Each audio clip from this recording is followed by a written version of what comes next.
Howdy, partners. This is Doc Moses again with our segment over the Economical Cowboy shotguns. And so, with shotguns, the ones you see the most often are Stogers, double barreled, some kind of double barrel, and that's a Stoger, a CZ, a SKB. There's some other ones you see. I think I've heard of Charles Daly and all that. I don't have a lot of those. I was not looking forward to the shotgun. As it turns out, I kind of like my shotgun. It's kind of fun. I'm slow and I always make mistakes on it, but I am getting better. So I'm going to show you two of the Stogers. This is the one I bought, and I started the game right before, see it's empty, started the game right before COVID hit. So I joined in like February, and we were on COVID lockdowns by mid-March. So I paid too much for everything. That's one of the reasons I'm doing these videos, is maybe I can help some other people avoid some of that. 22s weren't allowed then, so I was having to buy all the big guns right away. So I did buy this. This was a Stoger Uplander. It was a 26-inch firearm, and so I got it and I cut off the end, used a hacksaw. I watched a lot of videos on that to see how to do that and make sure I didn't cut it too short so I wouldn't break federal law. It's a sport and a game. It's not worth anything like that, whether the law should be there or not. Watched one video where they cut it off with a Dremel. Don't do that.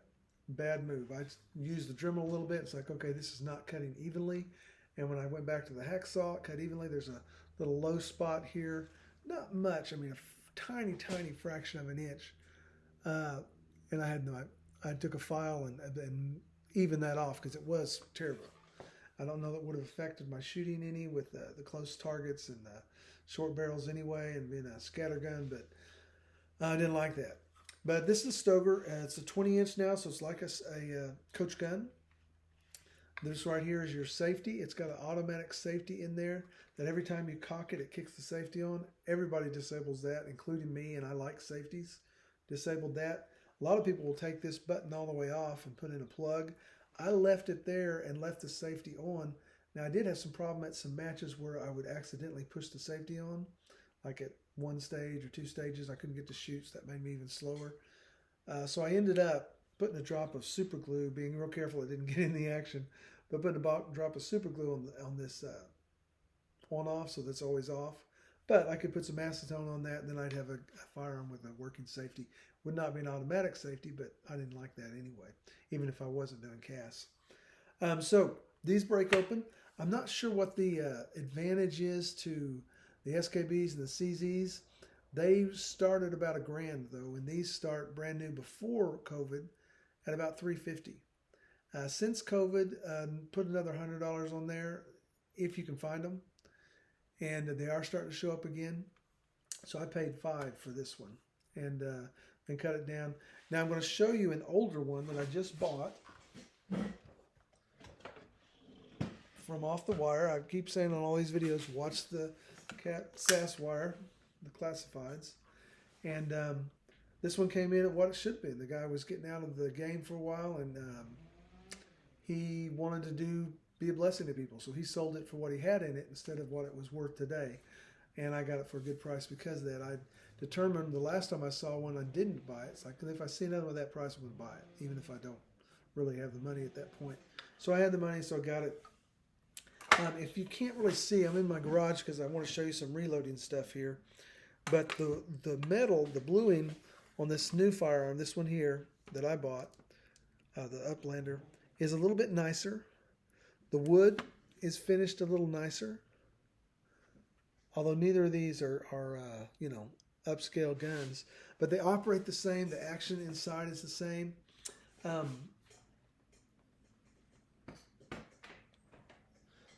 So I don't know that would be a real reason to pick an old one over a new one. This one is the newer version of Stoger. They're both made in Brazil. It says Brazil Tech or not, I don't know.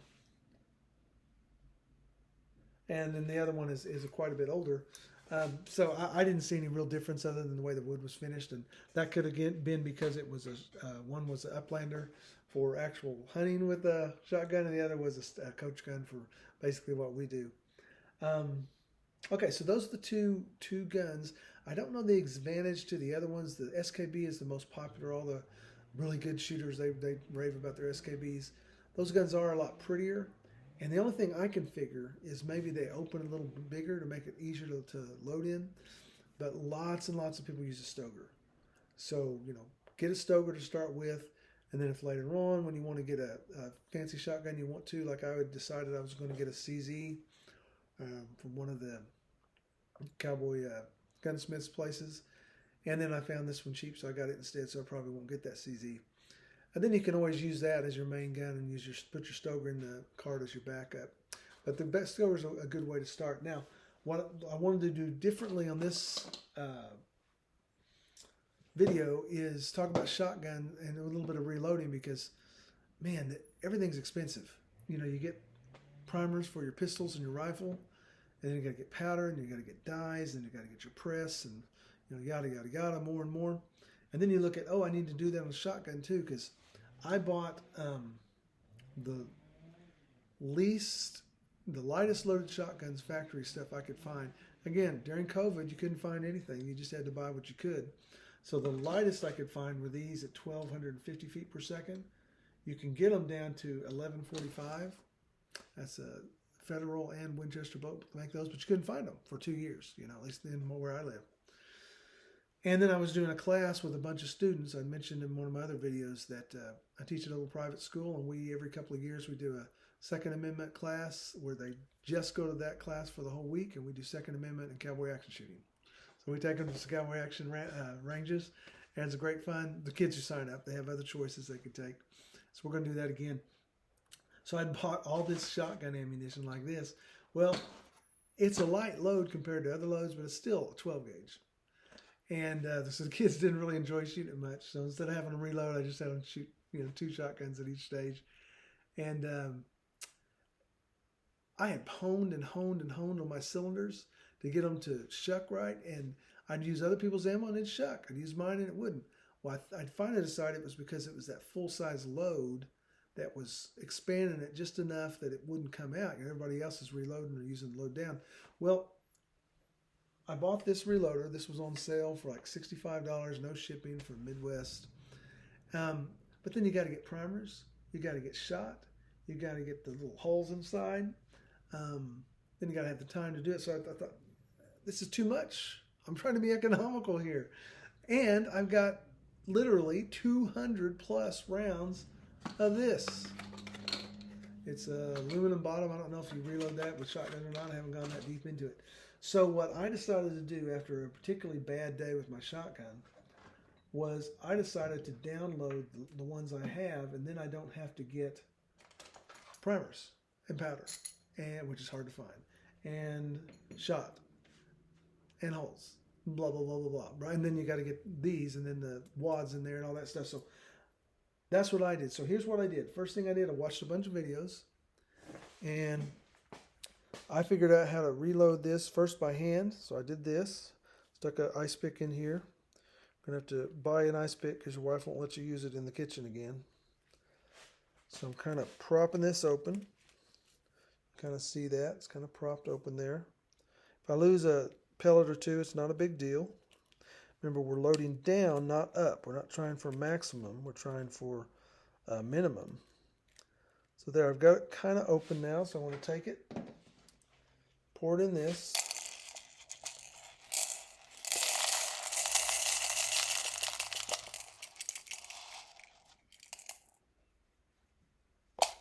Now, what I discovered from doing this was then if I'll take my largest Phillips head, you'd think a flathead would work better, but I'll stick it in there, and then I'm going to pull it up.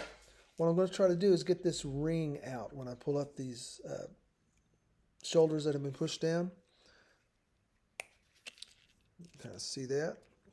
Now, I may be doing some damage to this hole, so it may not be reloadable, but I wasn't going to reload them anyway. It's got the aluminum bottom. I'm assuming those aren't reloadable, just like on a regular ammunition. You don't reload aluminum cases. So there we go. I got that pretty good. Now I got to get that hole out of there. So see that? So what I figured out was a screw, wood screw, or in this case sheetrock, in a wrench where it doesn't fit through there. So now I can hold this here. Now I was originally using a shorter screw. I kind of like the shorter screw better. I may switch back because I've still got 200 of these. And I'm going to drill it in there, but not too far, because you want to get past that first level. Pop this out. There, pop that out. You can see this, the screw did not go all the way through the bottom, so it's not compromising this hole. Sometimes the powder comes out like that, but really very rarely. So I've got my powder here. I'm going to take this powder. I'm going to set this aside. Take the powder. I'm going to pour it in my powder holder. Now I'm going to set it down. Now I'm going to take this screw out. And it's important that you do this in the same order every time. It doesn't have to be the order I'm doing it. But you want to get in the order so that you don't mess up your loads. Just like with real reloading. So now I've taken that out. Gotten the screw out. Got my tools over here. Here's my shell. I'm going to take it and dump it again. Now before we did this, before I got on camera, I took my Lyman powder measure and I weighed a couple of these shot shells, the amount of powder I was getting out. And what I'm doing is I'm taking out a third. So I'm going to put 2/3 back in. So if it was 10 grains, I'm going to put back in about 6 or 7. And I like to use these Lee scoops. So I find the scoop that's closest to 2/3 of the load. So I already did that to save some time on the video. So now I'm going to get my scoop. I'm going to dip it in here till I get to the top. Let's see now. There we go. So here I've got this scoop loaded up to the top. It's got a little bit of space there. But again, we're not doing precision reloading. I'm going to push it in here, put it in here. And we're loading down from what it was. If we were loading up, you need to be a lot more careful because you blow stuff up that way. Now I'm going to put this wad back in. I take my Phillips head again, push it the rest of the way. I pushed it past the first level. Now it's in here. Now I have this little holder here that came with my powder measure. I fill it with the shot from what I just took out. Pour back in here. Now here's the part that gets fun. If you'll take it and you'll take all of these little indentations and kind of push them in a little bit. This is got the bunch on it. I push those in. Now what I discovered was if I continued to do this by hand, because at first I didn't have this. I ordered it, but it didn't come in. I had a match, so I thought, well, I'm going to load some of these up. You could push them in by hand and then I used a Sharpie, the back of a Sharpie, to tamp it down real well. These are 4 of those original ones I did before I got the reloader over here. So you can tell that looks terrible. It's not very round. Now, I did put them in the gun and let them round up, so they do load and they shoot fine. I had 30 of them. This is the last 4 I've got left. But look at this one. I did that one after I got used to it. So you can finish them by hand, and that one looks good. It works good. Works well, excuse me, good grammar. Another one that's round works well. And these are 2 of the earlier ones I did. They're not as round as they should be. So these shoot just fine. They're about a third less. I did find some powder differences between boxes.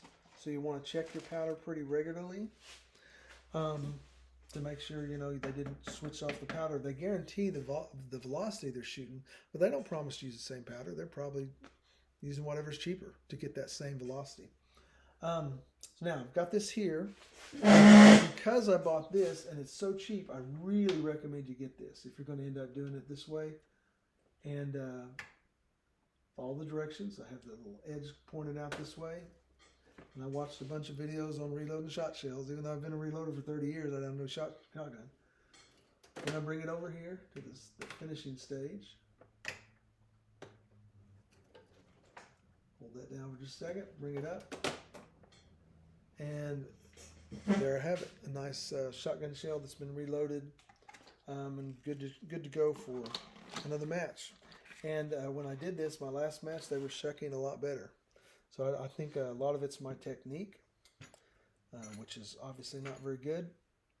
But a lot of it has to do with I think has to do with an overloaded round too. So to sum up our shotgun video, let's see, I showed you the two Stogers. There's really not much difference. One's like from early 2000s, and the other one was, I bought it in 2020. It was made before that. The thing about the Stogers, there's a really good video on fixing them up. You're going to want to do that. And you don't need to send it to a shotgun expert, your Stoger. Now, if you buy one of those expensive SKBs or CZs or something, absolutely. I mean, you're spending $1,000, get a professional to do it. But with these, let's see. When you get them from the factory, they are almost unusable. I mean, the gun's a fine gun. The design is fine. But they are so stiff when you open it, you practically have to break it over your knee. This one, I guarantee, I don't know if it was a year old or 20 years old. It wasn't 20 years old, but I guarantee there hadn't been more than 10 rounds put through it because it was so hard to open. It would have been a chore. I remember it was a 20-inch length for whatever you shoot with a 20-inch barrel, but you can tell I'm not much of a hunter.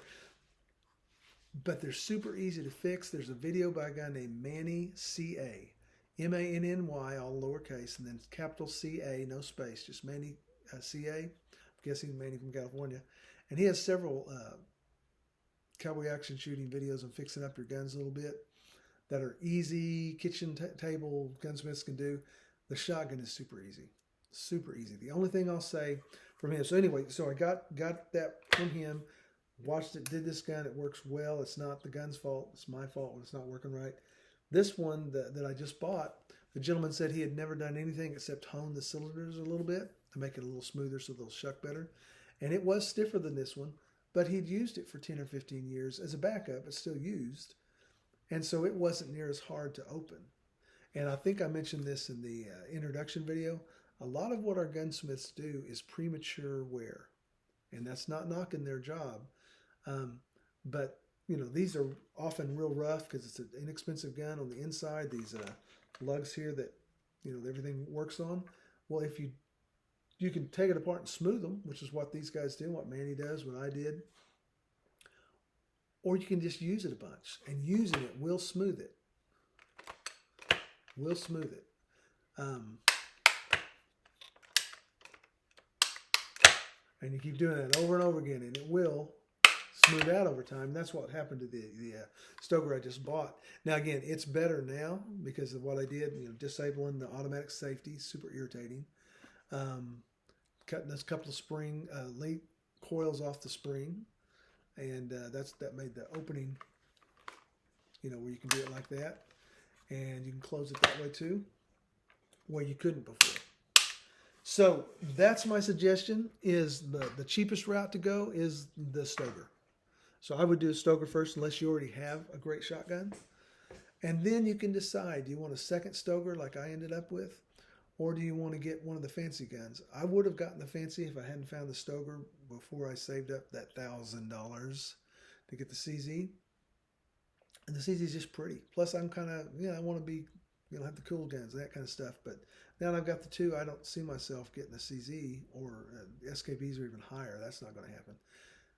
If I was really fast and competitive and losing by just a few seconds, then yeah, that shotgun is always our slowest gun. So taking a couple seconds off that could be the difference between being third place or being first place. But I'm not at that point, so I'm going to stick with the Stoker. I like it.